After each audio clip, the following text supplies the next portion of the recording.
Yesterday, khaki, ngayon, blue, at saka automatically, this is a futuristic color that will symbolize new uniform of PNP.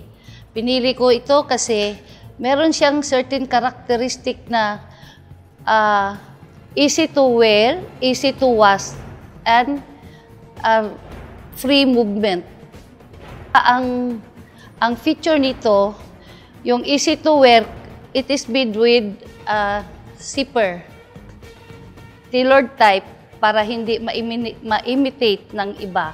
Isang tingin lang ng mga pulis, alam nila na hindi na yun pulis. Gumagamit na lang sa mga pangalan nila.